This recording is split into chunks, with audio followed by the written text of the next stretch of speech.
नमस्कार। आइए आज बात करते हैं महान संत गुरु रविदास जी की। मध्यकाल यानी 14 से 16वीं शती में राजनीतिक बदलावों के कारण हिंदू धर्म तथा हिंदू समाज अपनी सामाजिक व धार्मिक कट्टरता द्वारा छिन्न भिन्न होता जा रहा था।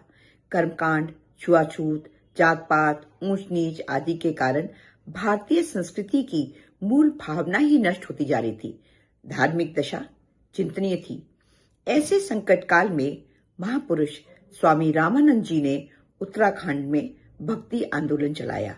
इस संबंध में प्रचलित है, भक्ति द्रविड़ उपजी लाए रामानंद, अर्थात भक्ति का उदय द्रविड़ देश दक्षिण में हुआ और रामानंद जी उसे उत्तर भारत में लाए।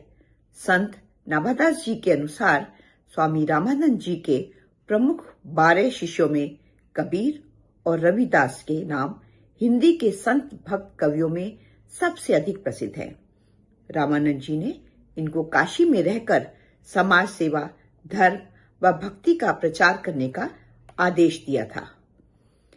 रविदास जी कबीर से आयु में बड़े थे। कबीर जी ने रविदास जी को अपने से भक्ति में श्रेष्ठ व अनुपम बताया है।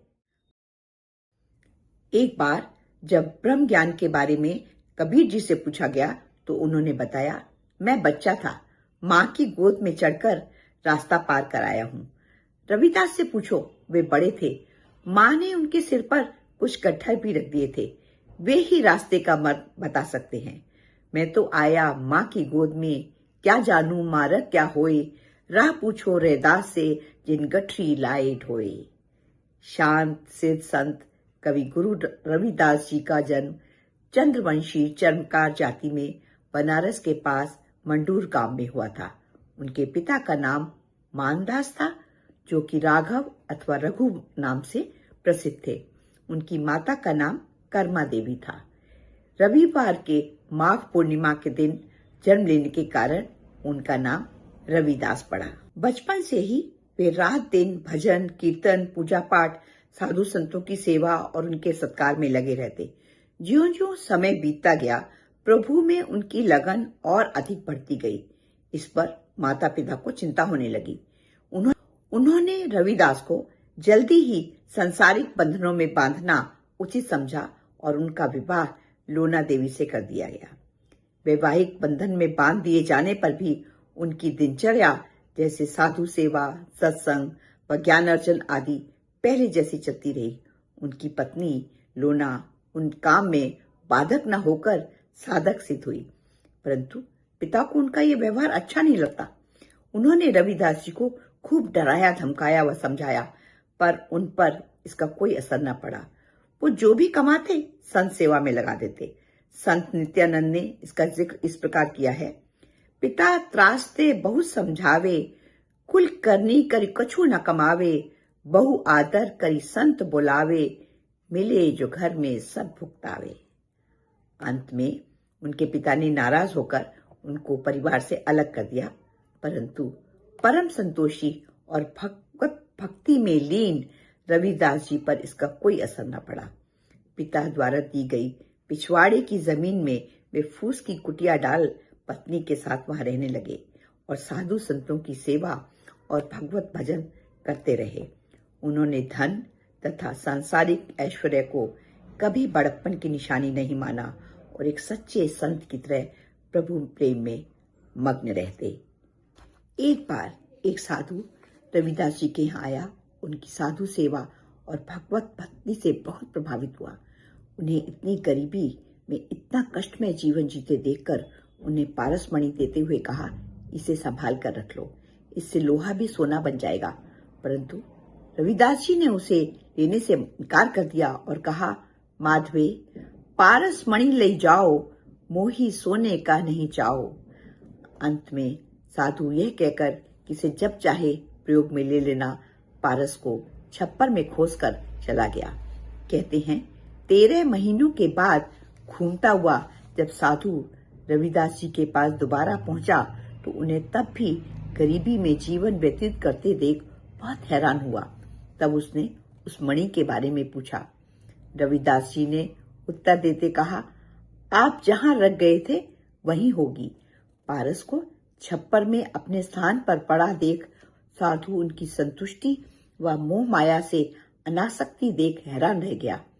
भला रविदास सरीखा भक्त लोक में आकर धर्म मार्ग से भ्रष्ट क्यों कर होता?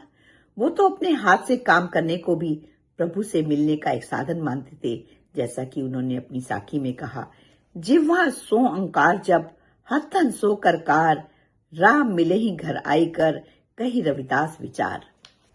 इस विश्वास के अनुसार ही वो जूते काटते हुए प्रभु के प्रेम में मग्न हरि कीर्तन करते रहते थे। वे एक श्रेष्ठ आत्मा थे। उन्होंने स्वामी रामानंद जी से दीक्षा लेकर मानव कल्याण का बीड़ा उठाया था और लोगों को प्रभु भक्ति के मार्ग पर चलना सिखाया। उन्हें आचार व्यवहार व कर्म की महत्ता समझाई। उन्होंने बार बार भक्ति को पुण्य कर्मों का फल बताया।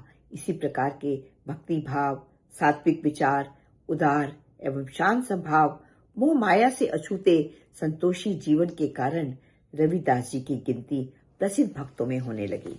रविदास जी की वाणी, धर्म, प्रवचन तथा जीवन की घटनाओं से मालूम होता है कि उन्हें वेद, उपनिषद, गीता, भागवत पुराण आदि के विषयों की पूरी जानकारी थी।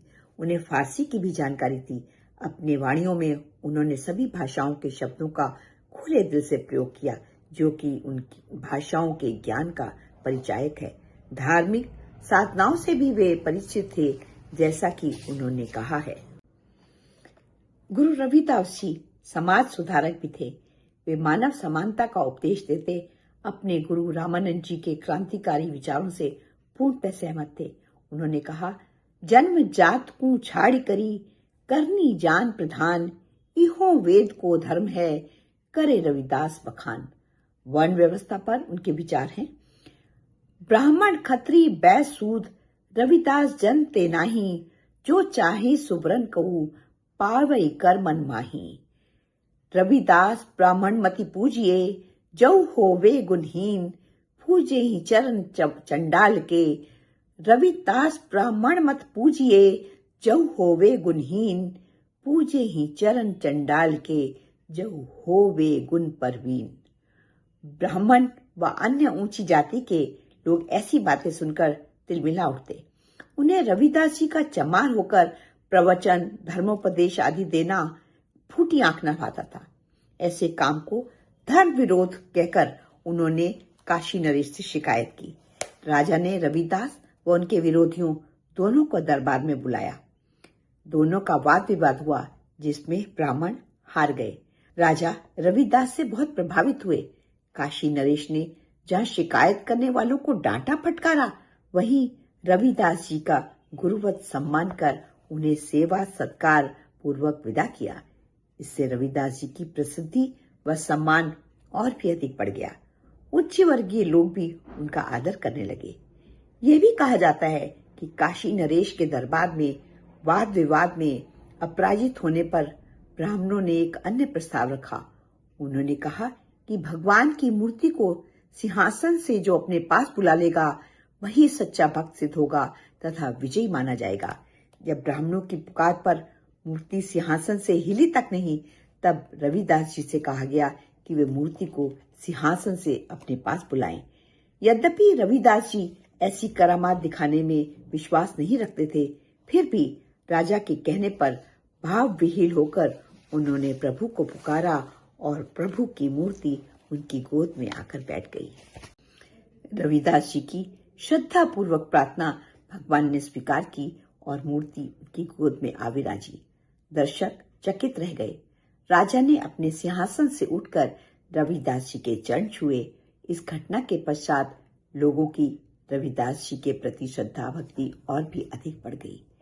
इस कथा का एक और रूप भी प्रचलित है। इसके अनुसार मूर्ति को बुलाने के साथ यह शर्त भी लगा दी गई थी कि जो पक्ष हारेगा वह विजेता को पालकी में बिठाकर पालकी कंधों पर उठाकर काशी नगरी में घुमाएगा। शर्त में हारकर विरोधियों ने गुरु रविदास जी की पालकी को उठाकर सारी काशी नगरी में घुमाया।